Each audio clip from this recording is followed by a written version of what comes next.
Goa Organics వారి skin care, hair care, wellness products కోసం AP, తెలంగాణలో డిస్ట్రిబ్యూటర్లు కావాలను వివరాలకు స్క్రీన్ పైన ఉన్న నెంబర్ కి కాల్ చేయండి. లారీ నిండా లిక్కర్ బాటిల్ అంతా కాస్ట్లీ మందే గోవా టు విజయవాడ వెళ్తోంది. ఈ లిక్కర్ బాటిల్ ఎవరివి?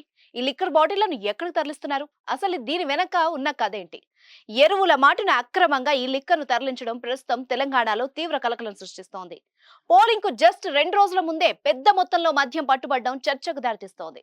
ఈ మద్యాన్ని ఎవరి కోసం రవాణా చేస్తున్నారనే ప్రస్తుతం ఉత్కంఠ నెలకొంది.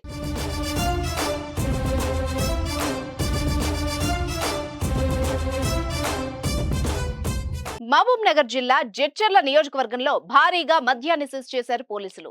గోవా రాష్ట్రం నుంచి ఏపీ వెళ్తున్న ఓ లారీలో అక్రమంగా తరలిస్తున్న మద్యాన్ని పోలీసులు బాలానగర్ చౌరస్తాలో తనిఖీల్లో భాగంగా పట్టుకున్నారు.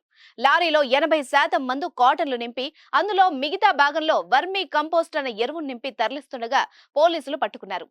మార్కెట్లో దీని విలువ అక్షరాల 2 కోట్ల రూపాయల విలువ ఉంటుందని పోలీసులు చెప్తున్నారు.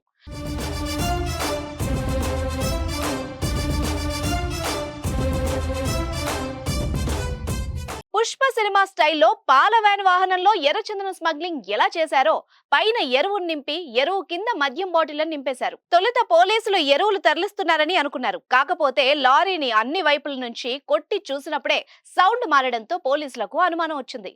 వెంటనే లారీలో సరుకును కూడా చెక్ చేయడంతో మద్యం వ్యవహారం వెలుగు చూసింది. పట్టుకున్న మందు రాయల్ క్వీన్ 1200 కాటన్లు, రాయల్ బ్లూ 800 కాటన్స్ ఉన్నాయని పోలీసులు తెలిపారు.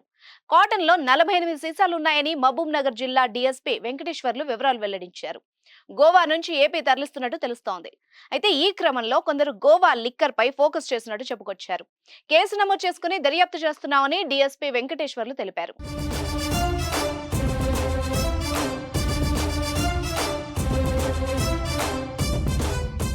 సుమన్ టీవీలో మీ పర్సనల్ అండ్ బిజినెస్ ప్రమోషన్స్ కోసం కింది నెంబర్కి కాంటాక్ట్ చేయండి.